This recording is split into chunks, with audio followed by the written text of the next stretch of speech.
પ્રસિદ્ધ અર્થશાસ્ત્ર વિષયક ગ્રંથના કર્તા વિષ્ણુગુપ્ત ચાણક્ય, તેઓ તેમની રાજનીતિ આદિ વિષયોની વિદ્વત્તાને કારણે વિખ્યાત છે.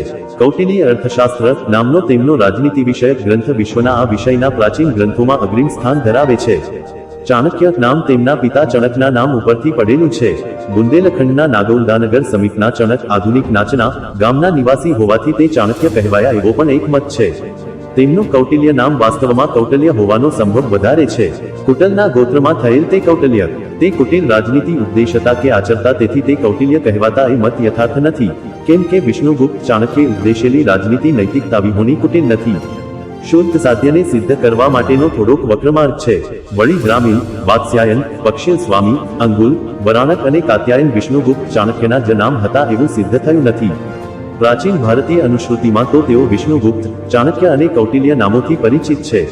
કૌટિલ્ય બ્રાહ્મણ હતા. બાલ્યમાં આરંભિક અધ્યયન પછી તેઓ તક્ષશિલા વિદ્યાપીઠમાં ગયા અને ત્યાં વેદશાસ્ત્રોનું, રાજનીતિશાસ્ત્રનું ખાસ અધ્યયન પૂર્ણ કર્યા પછી તેઓ માતૃસંસ્થામાં જ અધ્યાપક તરીકે જોડાયા અને ઉત્તમ આચાર્ય તરીકે પ્રસિદ્ધ થયા.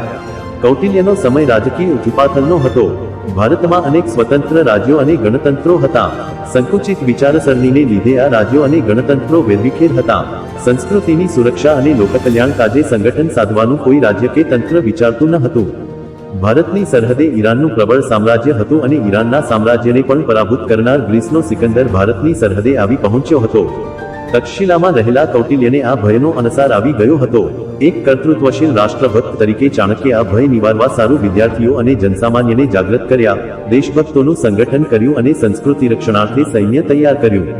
મગધના એક રાજપુત્ર ચંદ્રગુપ્ત મૌર્ય નામના ક્ષત્રિય કુમારના નેતૃત્વમાં અભિયાન આરંભ્યું. નાના રાજ્યો અને ગણરાજ્યોને મનાવીને એકત્ર કર્યા અને મગધ સમ્રાટ છેલ્લાનંદ ધનનંદનો અને તેના નીતિહીન સ્વાર્થી અધિકારીઓનો નાશ કરી મગધના એક વિસ્તૃત બળવાન સામ્રાજ્યનું નિર્માણ કર્યું.